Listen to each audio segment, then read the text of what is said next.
Please occupy the desk.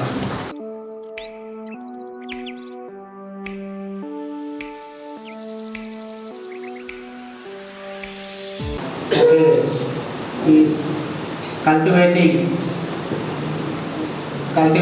a crop which is actually not good for people are bringing to this rural area, and the students like you, they are getting habituated, but you don't know actually it gives a mild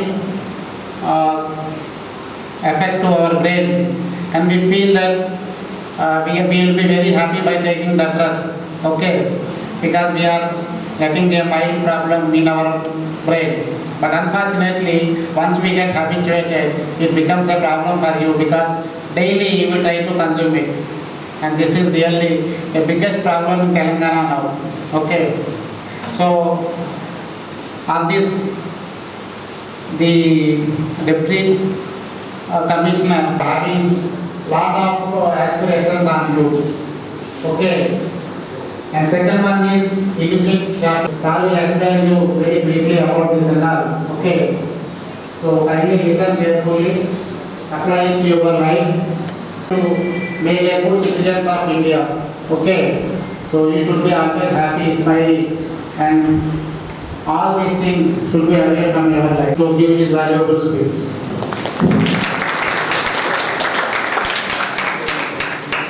V. Somireddy Garu, Deputy Commissioner of Prohibition and Excise, and respected Principal of Pharmacy, Suresh Garu, Dr. Ganesh Garu, Principal of VRAC. Today it is an important occasion. First of all, I convey my gratitude on behalf of our college and society to the Deputy Commissioner of Excise, because he has selected a good awareness program among the students. So nowadays, most of the students are spoiled by the drugs and regarding some ganjai and other illicit activities. So newspapers wherein we can see the government is serious about the drugs and ganjai in our state. So in that situation, taken a awareness program in the district to alert you and not indulge in any illegal activities such as drugs or ganjai, any other. You might be seeing regularly recently some ganjai and I think nalfozanum and other issues are taken up by our DC Excise and Prohibition. So ఈ విధంగా చెప్పడం ఏంటంటే మీ అందరికీ కూడా మీ భవిష్యత్తు మీ చేతిలో ఉంది. మీరు ఈ డ్రగ్స్లో ఇన్వాల్వ్ అయ్యి మీ భవిష్యత్తును ఖరాబ్ చేసుకోకుండా దాంట్లో ఇన్వాల్వ్ అయితే మీ జీవితం ఖరాబ్ అవుతుంది, దాంతోపాటు మీ పేరెంట్స్ కూడా దూరం అయిపోయి ఎందుకు పనికిరాకుండా అవుతారు. సో అందులో భాగంగానే ఈరోజు మన డిప్యూటీ కమిషనర్ గారు specially selected our VRAC institution to make awareness among you. So this is very much opportunity to our students. So kindly the message given by our Deputy Commissioner regarding drugs and these issues. So kindly utilize this message, and my request is not to indulge in any drugs activity. So giving this opportunity, I am thankful to the organization. Thank you. Now I request Pharmacy Principal.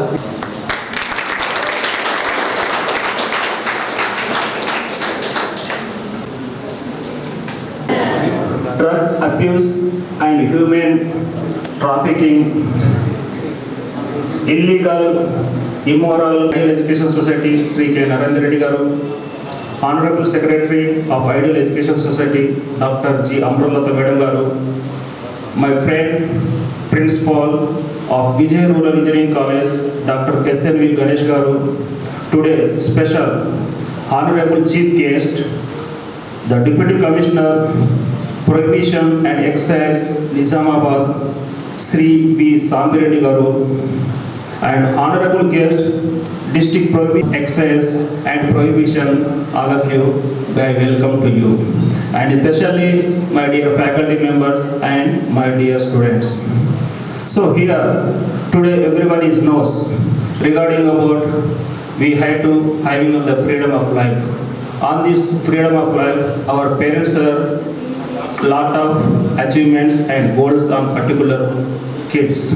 But now you things, you are in the society, you can serve the good and sympathy is very important. So that I stand to be alarming threats to our society. Trafficking, particularly the menace of illegal and immoral, inhumane, illicit child trafficking, that is IICT. The drug abuse is a dangerous problem. It destroys our total health, weakness, and weakens the mind and take away a person's bright future in it due to the bad company and courtesy. On that basis, you had to learn, you had to give the importance for your bright future. The society is very important. If in case anywhere it may be illegal, especially for the drug abuse. At the same period, we had to give the intimation to your parents as it is concerned persons and especially for authorities. At the same period, the peoples will be going to identify and eradicated of the, especially for the drug abuse. Thank you one and all. And illicit trafficking. Actually, behind this program, what today we want to say is, please, if don't take drugs, and also you ask your parents and your friends and who are consuming even toddy, okay? Even toddy, who are consuming even toddy, please ask them to avoid that. It is also what we say, okay, that is also here we are going to giving a PPT regarding drugs abuse. In three problems, drugs and cybercrime, and third one is terrorism. Okay, terrorism is at borders. Okay, border states lalone terrorism undi. Mainly borders ఏవేవైతే ఉన్నాయో ఆ states మాత్రమే effect అవుతున్నాయి. But నేను ఏమంటానంటే cyber crime is also a terrorism. Okay, and drugs consumption is also a terrorism. అక్కడ only border states మాత్రమే effect అవుతున్నాయి అండ్ అక్కడ వెపన్స్తో ప్రత్యక్షంగా మనకి యుద్ధం కనబడుతుంది. బట్ ఇక్కడ మనం ఎదుర్కొంటున్న ఈ టెర్రరిజంలో సొసైటీ ఎఫెక్ట్ అవుతుందండి, ఒక ఫ్యామిలీ ఎఫెక్ట్ అవుతుంది, ఒక పిల్లోడు ఎఫెక్ట్ అవుతున్నాడు అంటే ఒక చైన్ సిస్టమ్. ఒక పిల్లోడు ఎఫెక్ట్ అవుతే ఒక ఫ్యామిలీ ఎఫెక్ట్ అయితే ఒక సొసైటీ, ఈ విధంగా అంటే ఒక చైన్ సిస్టంలో ఉంది. సో దీని గురించి ఫేస్ చేస్తున్నారు అనే దానిపైన ఒక అండర్స్టాండింగ్ పరిమితమై ఉన్నాయని అనుకున్నాము. But now it is also spread into Nizamabad town also. Recently and very recently మన సిపి గారు వీళ్ళందరూ కూడా కొన్ని హ్యాష్ ఆయిల్ కానివ్వండి, లేదా అంటే గంజాయి, చాక్లెట్స్, ఇలా హెరాయిన్ ఆయిల్ అవన్నీ కూడా సీజ్ చేయడం జరుగుతుంది మన సిపి గారు. అలాగే మా డిపార్ట్మెంట్ నుండి కూడా మేము పెద్ద మొత్తంలో గాంజా, డ్రై గాంజా, తర్వాత ఇతర ఆల్ప్రాజోలం ఎక్సెట్రా ఇవన్నీ కూడా మేము కూడా సీజ్ చేయడం జరుగుతుంది. You are the future of the India. Okay, so India అంటే ఏంటి, ఒక కల్చర్, ఇది మన ఖని. ఓకే, మన భారతదేశము ప్రపంచంలో ఎందుకు భారతదేశంని ఎందుకు యూత్ని అట్రాక్ట్ చేస్తున్నారు అని అంటే భారతదేశము ఒక సాంస్కృతిక ఖని. అలాంటి ఈ దేశాన్ని మట్టు పెట్టాలి అని అంటే సంస్కృతి పరంగా కూడా మనం విచ్ఛిన్నం కావాలి అని అంటే మన పైన అటాక్ చేయాలంటే ఎవరు, యు ఆర్, మీరే వాళ్ళకి కనిపిస్తున్నటువంటి వాళ్ళు యూజ్ చేసే ఆయుధం డ్రగ్స్. ఆ ఆయుధాన్ని యూజ్ చేస్తున్నప్పుడు ఫస్ట్ ఎఫెక్ట్ అవుతుంది ఎవరని అంటే యూత్. సో దానికోసం అందుకోసం అనేసి ఇలాంటివన్నీ యాక్చువల్లీ దీనిలో మనం చూస్తే హ్యాష్ ఆయిల్ కానివ్వండి, గాంజా కానివ్వండి, ఇవన్నీ ఏంటంటే పెయిన్ రిలీవర్స్ అండి. ఒకప్పుడు ఇండియాలో వీటిని పెయిన్ రిలీవర్స్గా యూజ్ చేసేవారు. మనం చూస్తే మనకి శస్త్రచికిత్స సర్జరీస్, ఇప్పుడు సర్జరీ అని అంటే మనకి ఒక ఎవరైనా అనెస్థీషియన్ కావాలి, అతడు వచ్చేసి ఒక ఇంజెక్షన్ ఇస్తే మనకి ఆ డ్యూరేషన్ ఆఫ్ ద టైం ఎంత సిజేరియన్ చేయడానికి ఎంత టైం పడుతుందో అంతసేపు అనెస్థీషియన్ అక్కడ కౌంట్ చేసుకుంటూ ఉంటాడు అనెస్థీషియన్. వేరే in the olden days ancient పీరియడ్లో ఏంటంటే ఇలాంటి చెరకుడు కానివ్వండి, ఈ సుశ్రుతుడు కానివ్వండి, వీళ్ళందరూ కూడా ఎలాంటి యూజ్ చేశారని అంటే గంజాయి లైక్ కొన్ని ప్లాంట్స్ని వాళ్ళు యూజ్ చేశారు. అవి న్యాచురల్ హర్బ్స్, యాక్చువల్లీ అవి medicinal plants if uses in a limit way. ఒక మోతాదులో ఉపయోగిస్తే అవి ఏంటి మనకి మెడిసినల్ ప్లాంట్స్. బట్ వాటిని మనం మోతాదును మించేసి మన పర్సనల్ కన్సెప్షన్ కోసం యూజ్ చేస్తున్నప్పుడు అవి ఏమైపోతున్నాయి, డ్రగ్స్గా మారుతున్నాయి. సో ఇందులో ఈ హ్యాషిష్ ఆయిల్ అనేది కూడా ఏంటిది అంటే గాంజాయి నుండి తయారు చేసేటువంటి ఒక సబ్స్టిట్యూట్, అంటే గంజాయి సబ్స్టిట్యూటే ఈ హ్యాషిష్ ఆయిల్ అని. కొకైన్ అనేది మన దేశంలో ఉండదు, it is completely foreign substance అండి. ఇది ఎక్కడ అనంటే మెయిన్లీ సౌత్ అమెరికన్ కంట్రీస్లలో, బ్రెజిల్, చిలీ ఎక్సెట్రా దేశాలలో ఇది ఎక్కువగా పండుతూ ఉంటుంది, మనది కాదు. అండ్ కొన్ని దేశాలలో ఈ రీసెంట్గా థాయిలాండ్ ఎక్సెట్రా దేశాలలో ఈ గంజాయి అంటే ఈ డ్రగ్ కొకైన్, మనం దీన్ని గంజాయిని కన్నాబీస్ అని అంటాము. ఈ కన్నాబీస్ని వాళ్ళు ఏంటంటే మొత్తం గవర్నమెంట్ పండించుకోండి అని చెప్పారు. కానీ మన దేశంలో, మన ఇండియాకి వచ్చేసరికి గంజాయిని పండించాలి అని అంటే కొన్ని స్టేట్స్లలో మాత్రమే, అది ఉత్తరప్రదేశ్లోని కొన్ని బార్డర్ కంట్రీస్, కొన్ని బార్డర్ డిస్ట్రిక్ట్స్లలో, రాజస్థాన్లోని కొన్ని బార్డర్, మధ్యప్రదేశ్లోని కొన్ని బార్డర్ డిస్ట్రిక్ట్స్లలో అది ఏంటంటే లైసెన్స్డ్గా వాళ్ళకి పర్మిషన్ ఇచ్చేసి పెంచుతున్నారు. కానీ మనకి ఇక్కడ నుండి వస్తుంది అని అంటే Odisha and Andhra Pradesh AOB borders నుండి మన తెలంగాణ మీదుగా మన మహారాష్ట్ర అండ్ ఏవైతే ముఖ్యంగా ఐఐటి కాలేజెస్ అని అంటే మీ అందరికీ తెలుసు, ఇంజనీరింగ్ చేసిన వాళ్ళని ఫోకస్ చేస్తున్నారు. ఎందుకంటే మీరు ఇంజనీర్స్ కానీ ఫార్మసిస్టులు కానీ మీరు ఏంటంటే దేశానికి పట్టుకోమలు. మీరు లేకుంటే అంటే మీరు ప్రొఫెషనల్ పీపుల్, మీరు వేరే అందరూ స్టూడెంట్సే, అందరూ కూడా ఉంటారు కానీ చిన్న చిన్న పనులు చేసుకుంటూ వాళ్ళు ఏదో వెళ్ళదీస్తూ ఉంటారు. కానీ మీరు ప్రొఫెషనలిస్ట్, మీరు దేశాన్ని, భవిష్యత్తుని, ఫ్యూచర్ని మీరు బిల్డ్ చేస్తారు. సో వాళ్ళంతా ఫోకస్ ఏంటిది, ఆ టెర్రరిజం, ఈ డ్రగ్స్ టెర్రరిజం ఫోకస్ ఏంటంటే మెయిన్లీ ఇంజనీరింగ్ పీపుల్ని, ఫార్మసిస్ట్ని, డాక్టర్స్ని, అలాంటి ఎవరైతే ప్రొఫెషనల్గా కోర్సెస్ చేస్తున్నారో వాళ్ళని మెయిన్ టార్గెట్ చేస్తూ ఉన్నారు. అమ్మేవాడు 10 పాకెట్లు పట్టుకొని జేబులో పెట్టుకొని తిరుగుతాడు. ఆడొచ్చేసి మిమ్మల్ని ఏమని అంటాడంటే, మిమ్మల్ని కాంటాక్ట్ అవ్వడానికి మరిజూనగా ఉంది నా దగ్గర, వీడ్ ఉంది, పాట్ ఉందా మీ దగ్గర, మీ దగ్గర జాయింట్ ఉందా, మీ దగ్గర గ్రాస్ ఉందా, ఇలాంటి పరిభాషల్లో వాళ్ళు they use it to ask you, మిమ్మల్ని అడుగుతుంటారు మీకు కావాలా, మీకు నెసెసరీ ఉందా. సో అలాంటి పెడ్లర్స్ మీ దగ్గరికి వచ్చినప్పుడు యూ జస్ట్ కాంటాక్ట్ అస్, మమ్మల్ని కాంటాక్ట్ మేము వాళ్ళని మా అదుపులోకి తీసుకోవడం అనేది జరుగుతుంది. వారికి చాలా ప్రాంతాల్లో అది పెద్ద ఫ్యాషన్ అయిపోతుంది. మా చిన్నప్పుడు పార్టీస్ అని అంటే కష్టపడాలండి, వాళ్ళు కష్టపడకపోతే 12 hours 12 to 14 hours వస్తే 3 hours సినిమా కావాలి అని అంటే, లేదంటే ఈరోజు మేమందరం ఇక్కడ కూర్చొని ఉన్నాము, ఇంతసేపు మీ ప్రిన్సిపల్స్ మీ వాళ్ళందరూ కూడా ఇక్కడ మాట్లాడారు. ఎంత సులభంగా మాట్లాడగలిగేస్తామా అండి? కాదు కదా, మేము ఎంతో కష్టపడి వస్తేనే కదా ఇక్కడ మీరందరూ వినగలిగారు. అలా ఆలోచించకుండా చాలా ఈజీ వేలో మనం ఏమనుకుంటామనంటే ఎంజాయ్మెంట్ వస్తుంది కదా, ఆ లెవెల్కి వెళ్ళాలి అంతసేపు అని. యాక్చువల్లీ ఫస్ట్ మనకి గంజాయి కానీ ఇవి ఏవైనా కానీ మనకు ఫస్ట్ కొంచెం సేపు ఏమనిపిస్తుంది అంటే మనకు కొంచెం ఎక్కువసేపు టైం స్పెండ్ చేయాలి అనేసి అంటారు. ఫర్ ఎగ్జాంపుల్ మీరు టీ తాగండి, టీ తాగేస్తూ ఉంటే ఏమైపోతుంది, నిద్ర వెంటనే రాదు, వస్తున్న కొంచెం లేట్ అవుతూ ఉంటుంది. అలాగే గంజాయి వీటి కన్సెప్షన్లో కూడా ఫస్ట్లో స్టార్టింగ్లో అవి ఏంటంటే ఎక్కువ ఆనందాన్ని ఇస్తూ ఉంటాయి, తర్వాత అవి కొద్దిసేపు వరకు మనల్ని మేల్కొనే స్థితిలో ఉంచుతూ ఉంటాయి. దానివల్ల మన పని కొంచెం ఎక్కువ చేస్తున్నాము అనే ఫీల్ వస్తుంది. కానీ వాటిని టీకి హ్యాబిచువేట్ అయిపోతే ఏమైపోతుంది, 4 o'clock కాగానే తలనొప్పి వస్తుంది, టీ తాగాలి, ఒక వేడివేడిగా టీ తాగాలి. లేదా అంటే స్మోక్ చేసేవాడికి ఒక 10 నిమిషాల తర్వాత బయటికి వెళ్ళి స్మోక్ చేయకపోతే వాడికి తోచదు. సో అలా హ్యాబిచువేట్ అయిపోతూ ఉంటారు దీనికి కూడా. సో అసలు ఎందుకు ఇదిగా ఉండే ఒక ప్రోడక్ట్ అండి, మిగిలిన డ్రగ్స్ అంత తొందరగా దొరకదు మీకు దగ్గరగా. అంటే ఇప్పుడు చెప్తున్నాను కదా, ఏఓబి బార్డర్లోనే గంజాయి ఇది అవుతుంది, మన పక్కన ఉన్న మహారాష్ట్ర నాందేడ్కి ఇటు వెళ్తూ ఉంటుంది కాబట్టి సో మనం వెంటనే అట్రాక్ట్ అవ్వడానికి అది ఎక్కువ స్కోప్ ఉన్నటువంటిదే ప్రోడక్ట్.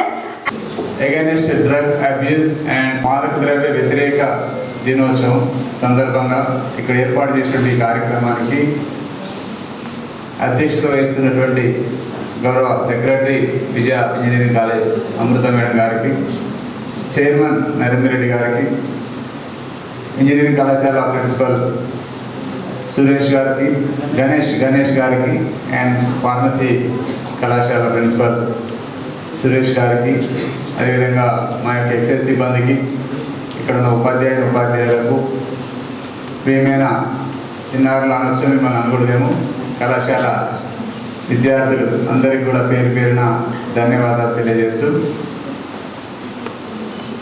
ఈ కార్యక్రమం అనేది మీరేదో డ్రగ్ అడిక్ట్ అయ్యి మీకు చెప్పడం కోసం రాలేదు. ఫస్ట్ అది గ్రహించండి. చాలామందికి ఏంటంటే చాలా చోట్ల మీ కార్యక్రమం పెట్టినప్పుడు మేము అసలు డ్రగ్ మాకు సంబంధమే లేదు, మేమేం అలా వాడము, అయినా ఏంది ఇట్లా చెప్తా ఉన్నానని చెప్పేసి మీరేదో డ్రగ్ వాడతారని మీకోసం రాలేదు మేము.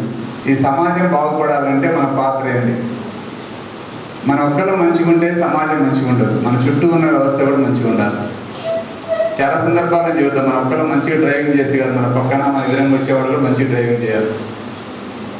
మనం ఏ డ్రగ్ వాడకుండా మంచిగా ఉన్నంత మాత్రాన మనం మంచిగా ఉంటుంది, సేఫ్గా ఉంటుంది. మన ఇంటి పక్కన ఉన్నవాడు ఇంకే వేరే వాళ్ళందరూ లేదు మన చుట్టాలు ఎవరో డ్రగ్ అలవాటు అయితే రేపు పొద్దున్నే సొసైటీ అంతా కూడా అదే విధంగా నష్టపోయే అవకాశం ఉంది. దానికోసం మాత్రం అవేర్నెస్ కార్యక్రమం చేపట్టడం జరిగింది.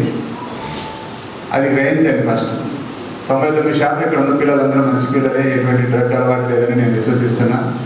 ఖచ్చితంగా 100%, నాట్ 99%, 100% కూడా. నేను ఇక్కడ ఆల్రెడీ ఎంత చెప్పాను, నేను డ్రగ్ గురించి మళ్ళీ ఏం చెప్పాను. నేను మీతో ముచ్చరించడానికి మాట్లాడడానికి వచ్చాను. మీకు ఏమైనా సందేహాలంటే కూడా మనం పంచుకోవచ్చు. డ్రగ్ అంటే ఏంటంటే సింపుల్, రెండే డ్రగ్స్. ఒకటి న్యాచురల్ అంటే ప్లాంట్స్ నుంచి వచ్చేది, రెండవది సింథటిక్ అంటే మనం రసాయనాలతో తయారు చేసేటువంటిది. న్యాచురల్ అంటే గాంజాయి లాంటిది, కన్నాబిస్ లాంటిది, ఇలాంటివి. అదే సింథటిక్ అంటే హెరాయిన్, బ్రౌన్ షుగర్, అదేవిధంగా ఆల్ఫాజోలం, డైజోఫామ్ అండ్ క్లోర్హైడ్రేట్, ఇలా కళ్ళులో కలిపేటువంటి వీటిని సింథటిక్ తయారు చేసేవి. ఇదే డ్రగ్స్ అంటే ఏం లేదు. డ్రగ్స్ ఎందుకు వాడుతున్నారనేది మీ అందరికీ ఆల్రెడీ తెలుసు. డ్రగ్స్లో అది నాడీ వ్యవస్థ మీద, మన యొక్క నర్వ్ సిస్టమ్ మీద ఇమ్మీడియట్లీ ఎఫెక్ట్ చేస్తుంది. చాలా చోట్ల మీరు మనం డ్రగ్ అంటే అదేదో అనుకోకుండా మనం మెడికల్ షాప్లో వెళ్తే కూడా చాలా డ్రగ్స్ కొంటుంటాం. అది డాక్టర్ ప్రిస్క్రైబ్ చేసినటువంటి మనకు అవసరమైన డ్రగ్. తలనొప్పి వస్తే మనం ఒక ట్యాబ్లెట్ వేసుకుంటాం, జ్వరం వస్తే ఒకటి వేసుకుంటాం. ఇవేవి లేకుండా ప్రపంచం అంతా కూడా ప్రతిరోజు టీ, కాఫీ తాగుతూనే ఉంటారు. కాఫీలో కూడా కెఫిన్ ఉంటుంది. అది కూడా ఒక స్మాల్ సైజ్ ఆఫ్ డ్రగ్. మనం ప్రతిరోజు కాఫీ తాగేవాళ్ళు, టీ తాగేవాళ్ళు ఆ రోజు తాగకపోతే తల తిరిగినట్టు, తలనొప్పి లేచినట్టు అనిపిస్తుంది ఆ టైంకి. అది స్మాల్ క్వాంటిటీ. కానీ డ్రగ్ అనేది హెవీ క్వాంటిటీ. ఇక్కడ ఎటువంటి ప్రిస్క్రైబ్ లేకుండా వాడతారు కాబట్టి ఒక్కసారి అది అడిక్ట్ అయితే ఇంక మళ్ళీ అది లేకపోతే ఉండలేని పరిస్థితికి వస్తారు. డ్రగ్ అడిక్ట్ అయిన తర్వాత డీఅడిక్ట్ చేయడం అంటే వ్యసనం నుంచి తొలగించడం చాలా కష్టం. మనం చాలామంది మన చుట్టూ చూస్తుంటాం. ఇది ఎందుకు చెప్తున్నాం ఇంజనీరింగ్ కాలేజీ దాకా వచ్చి అంటే, ఒకప్పుడు హైదరాబాదు, బాంబే, చెన్నై మెట్రోపాలిటన్ సిటీస్లలోనే డ్రగ్స్ అందుబాటులో ఉండేవి. కానీ ఇప్పుడు ప్రతి మారుమూల పల్లెలకు కూడా డ్రగ్ వచ్చేసింది. గాంజాయి లాంటిది వచ్చేసింది. గాంజాయి లాంటివి చిన్న చిన్న డ్రగ్స్ అంటే కెమికల్ డ్రగ్స్ కూడా, హషీమ్ ఆయిల్ లాంటివి వచ్చినాయి. వాటి పేర్లన్నీ చెప్పి మీకు కొత్తగా మళ్ళీ నాకు ఎక్కడ భయం వేస్తుందంటే, ఇవన్నీ చెప్తా ఉంటే మా వాళ్ళు ఇట్లా ఏముందని మళ్ళీ కొంతమంది ప్రయోగాలు చేస్తారని భయం వేస్తారు. మనకి తెలియకుండా పిల్లలకు ఒక ఉత్సుకత ఉంటుంది అనమాట. ఏంటిది, ఇది నిజంగా ఇందులో అంత ఆనందం ఉంటుందా, నిజంగా ఇది వాడితే బాగుంటుందా, ఇది రకమైనటువంటి వస్తుందని భయం వేస్తుంది. నిజంగా అలాంటిది ఏమీ లేదండి. అది చాలా మీరు అనుకున్నాక చెప్పేంతగా ఏముండదు. కేవలం వాటిలో ఉండేటువంటిది ఇమ్మీడియట్లీ మనకి నర్వ్ సిస్టమ్ మీద ఎఫెక్ట్ వల్ల రిలీఫ్ అనిపిస్తుంది. కానీ అది రిలీఫ్ కాదు, అది బాడీ మీద. మనకి విల్ పవర్ ఉండాలి. ఈ ఏజ్ గ్రూప్ పిల్లలకి విల్ పవర్ ఉండాలి. విల్ పవర్ అంటే మీకు మీరు చెక్ చేసుకోవాలి. ఎస్, అది అన్ని విధాలుగా ఏదైనా సరే. చాలామంది టీ తాగితే నిద్ర రాకుండా ఉండడం కోసం నేను టీ తాగుతా, కాఫీ తాగుతా, నైట్ అంతా మేలుకోవాలంటే టీ తాగుతాను.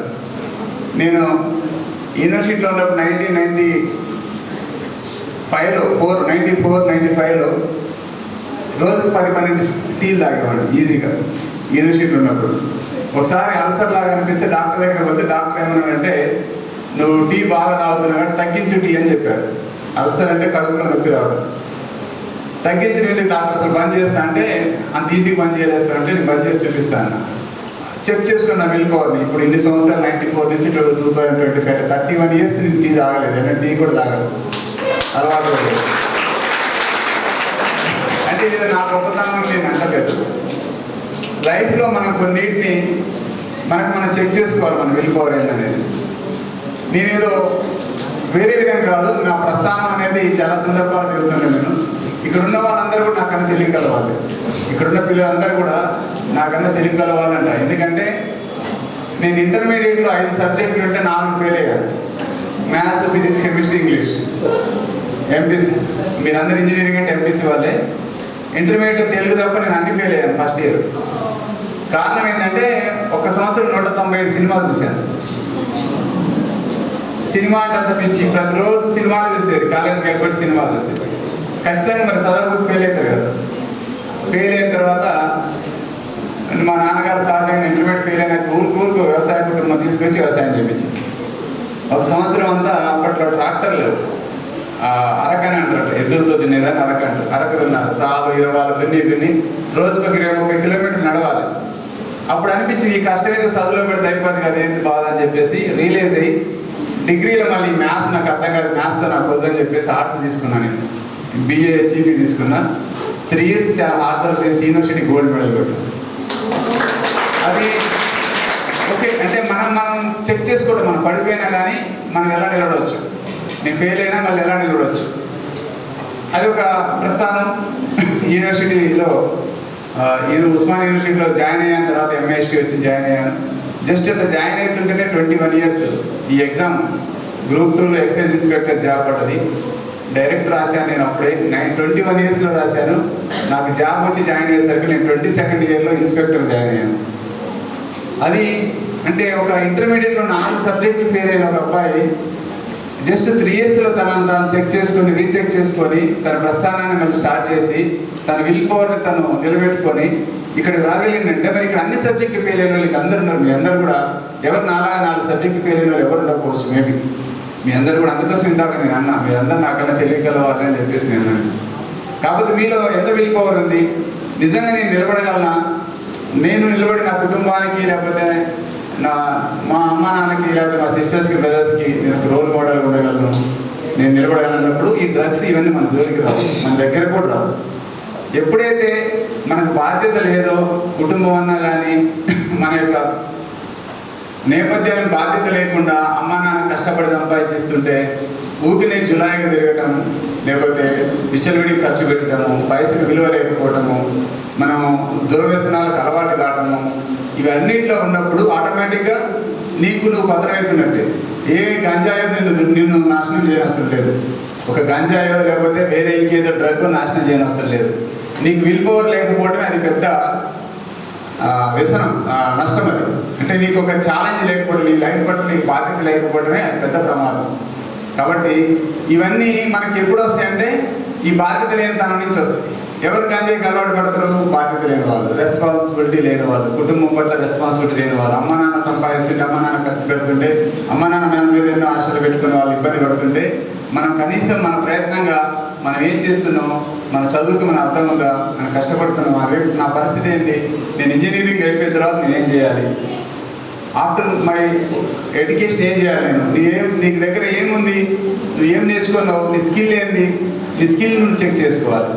ఇక్కడున్న టీచర్స్ వీళ్ళందరూ కూడా జస్ట్ మీకు ఒక హెల్పర్స్, గైడ్ లాగానే ఉంటారు, కానీ నిన్ను నువ్వే మార్చుకోవాలి. ఈ ప్రపంచంలో నిన్ను పడగొట్టడానికి చాలా రకాల మార్గాలు ఉంటాయి, 100 మార్గాలు ఉంటాయి, కానీ నిన్ను నిలబెట్టడానికి ఒకటే మార్గం, అది నువ్వే, వేరే ఎవరు కాదు. మీరు నిలబడాలి అనుకున్నప్పుడు మిమ్మల్ని ఎవరు పడగొట్టలేదు. ఏ గంజాయి పడగొట్టలేదు, ఏ డ్రగ్ ఫెడలర్ పడగొట్టలేదు, ఎవరు పడగొట్టలేదు. మనలో వీక్ పాయింట్ ఉన్నప్పుడు ప్రతి ఒక్కరు కూడా మనం మోసం చేయడానికి, మనం నష్టపరచడానికి ట్రై చేస్తాం. దాని నుంచి బయటపడటం కోసం ప్రయత్నం చేయండి. నేను మరొకసారి ఇక్కడ ఈ కాలేజీలో నేను చెప్పచ్చు గాంజా గురించి, దీని గురించి మళ్ళీ ఒక 2 మాటలు ఏంటంటే, నిజంగా మరి ఏం చేయాలి? మరి గంజాయి చుట్టూ వచ్చింది సార్, మీరు చెప్పారు బాగానే ఉంది, మరి మేము గంజాయి వాడట్లేదు, డ్రగ్స్ కూడా మాకు అలవాట్లేదు, కానీ ఏం చేయాలంటే మీకు చాలా రోల్ ఉంటుంది ప్రతి ఒక్కరిది కూడా.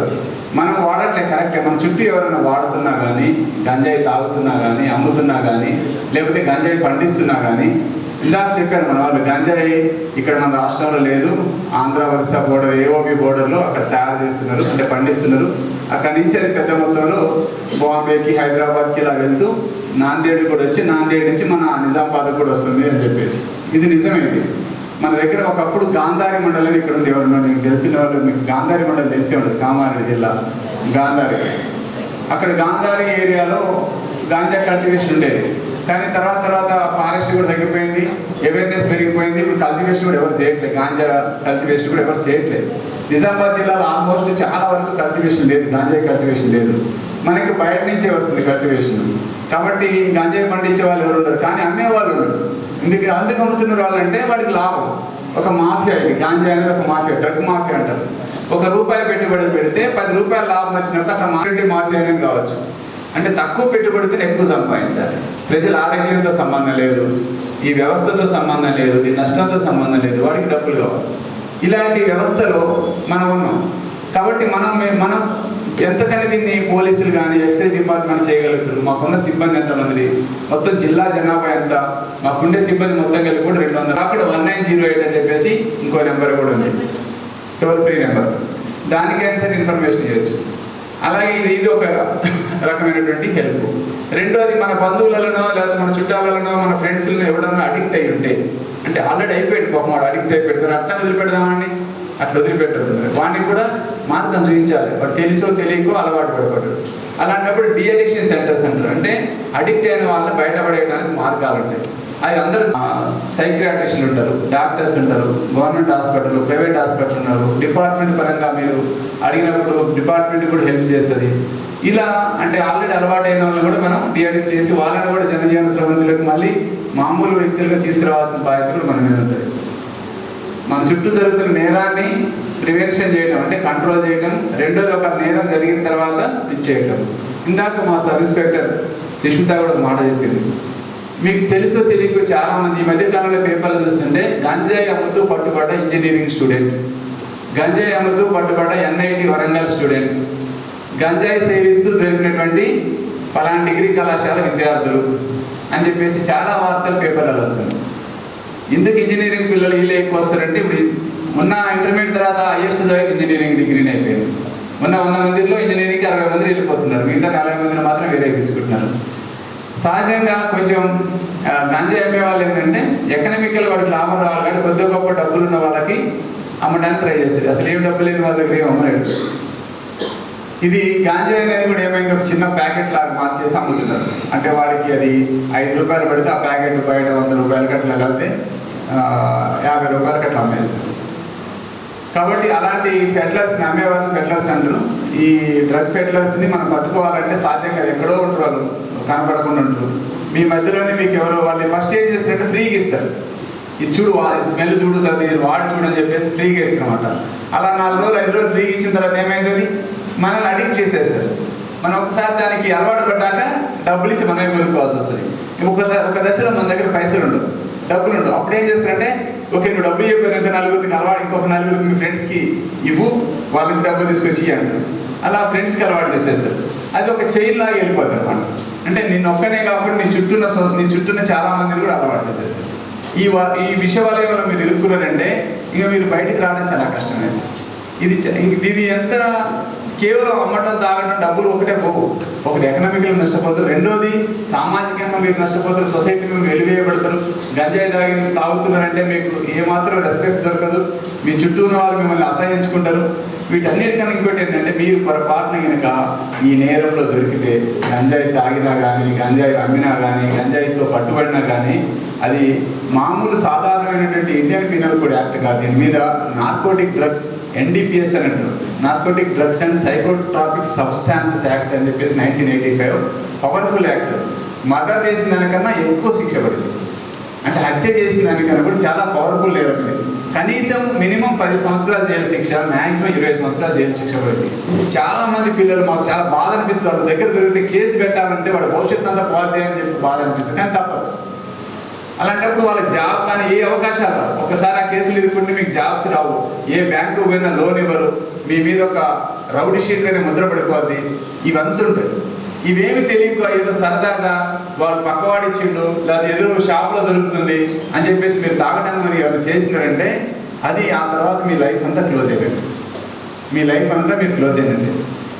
ఇది గుర్తుపెట్టుకోండి. ఎందుకంటే నేను ఒక ఫ్రెండ్గా అనుకోండి, లేకపోతే ఒక వెల్ విషర్గా అనుకోండి, మీరు ఒక్కలే బాగుంటే కదా మీ చుట్టూ సొసైటీ బాగుండాలంటే అలాంటి జరిగే నేనని మాకెందుకులే, వాడు తాగితే మాకేం సంబంధం, ఆ పక్కన అనుకుంటే మాకేం సంబంధం అని అనుకోకండి.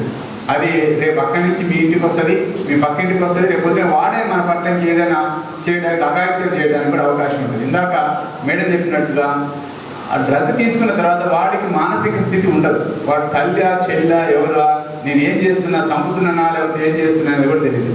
అటువంటి సిచ్యువేషన్ ఉంటుంది. కాబట్టి సొసైటీలో ఈరోజు మనం తెలంగాణ రాష్ట్ర ప్రభుత్వం చాలా సీరియస్గా తీసుకొని గౌరవ ముఖ్యమంత్రి రేవంత్ రెడ్డి గారు గంజాయి లేనటువంటి డ్రగ్స్ లేనటువంటి తెలంగాణ చేయాలనే ఉద్దేశంతో మొత్తం అన్ని డిపార్ట్మెంట్స్ని police, excise, narcotic control board అని చెప్పేసి టీఎన్జీబీ వాళ్ళు, అదేవిధంగా రెవెన్యూ వాళ్ళని, కలెక్టర్లని అందరిని ఇన్వాల్వ్ చేసేసి పెద్ద ఎత్తున ఇది ఒక ఉద్యమం లాగా చేస్తున్నారు. ఎందుకంటే మన కోసం వాళ్ళు చేసేది రేవంత్ రెడ్డి గారికి ఏం రాదు, కానీ ప్రజలు బాగుపడితే రాష్ట్రం బాగుపడితే, రాష్ట్రంలో ఉన్న యువత మంచిగుంటే, రేపు పొద్దున యువత ఆటోమేటిక్గా వాళ్ళ యొక్క స్కిల్స్ని పెంచుకుంటే రాష్ట్రం బాగుపడితే నా ఆలోచన. ఎప్పుడైతే మీరు ఆరోగ్యంగా ఉంటారో, ఎప్పుడైతే ఆలోచన పరులుగా ఉంటారో అప్పుడే మీరు డెవలప్ అవుతారు. మీరు డెవలప్ అయితే వ్యవస్థ డెవలప్ అవుతుంది. దానికోసమే ఈ కార్యక్రమాలు చేస్తున్నాం. దీంట్లో భాగంగానే ఈరోజు వచ్చాము. నేను ఇంకొక మాట మీకు చెప్పలేదు, పోయం చెప్తాను. నేను చిన్నది నాకు బాగా ఇష్టము కవితలు అంటే. మేడం గారు కూడా సాహిత్యం అంటే చాలా ఇష్టం, అంటే నాకు సంతోషం అనిపించింది. నాకు కూడా సాహిత్యం అంటే చాలా ఇష్టం. నేను 2016లో చిరంజీవి గారు మీలో ఎవరు పోటీసాడు ప్రోగ్రామ్కి నేను ఫస్ట్ ఎపిసోడ్లో సెలెక్ట్ అయ్యాను. చిరంజీవి గారి ఫస్ట్ ఎపిసోడ్లో సెలెక్ట్ అయ్యాను. దాంట్లో అనుకోకుండా వెళ్ళాను నేను ఆ ప్రోగ్రామ్కి.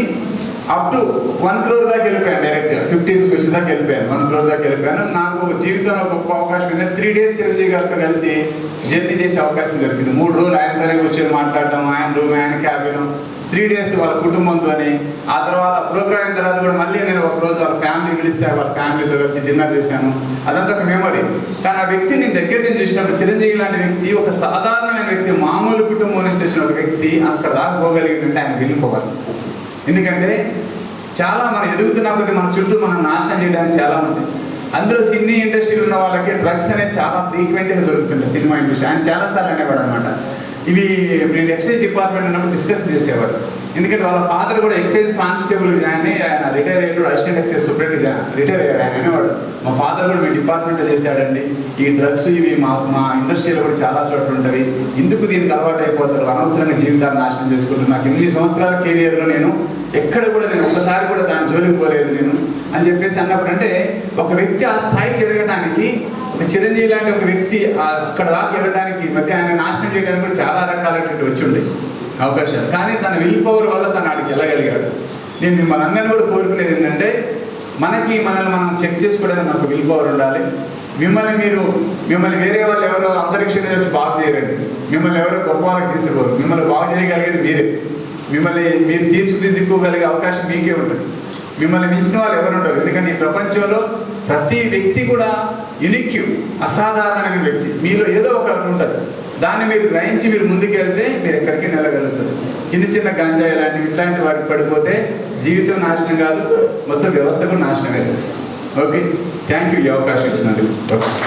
సాధ్యం నా మార్గం అంటాడు ఆయన మహాప్రస్థానంలో. నేనొక దుర్గం నాదొక స్వర్గం, అనర్గలం అనితర సాధ్యం నా మార్గం అంటాడు మహాకవి శ్రీశ్రీ. అదేవిధంగా శ్రీశ్రీ ఇంకో చోటు కూడా అంటాడు, కొంతమంది కుర్రవాళ్ళు పుట్టుకతో వృద్ధులు, పేర్లకి పకీర్లకి పుకార్లకి నిబద్ధులు, తాతగారి బామ్మగారి వాళ్ళకి వారసులు, మత్తు పదార్థాలకి వ్యసనాలకి వాళ్ళే నిబద్ధులు అని చెప్పేసి అంటాడు. ఆయనే మళ్ళీ ఇంకోటి అంటాడు, కొంతమంది కుర్రవాళ్ళు ముందు తరం దూతలు, పావన నవ జీవన బృందావన నిర్మాతలు. మరి మనం ఎలా ఉన్నాము? శ్రీశ్రీ గారు చెప్పినట్టుగా, ఫస్ట్ చెప్పినట్టుగా ఉందామా, సెకండ్ చెప్పినట్టుగా ఉందామా? పావన నవ జీవన బృందావన నిర్మాతలు.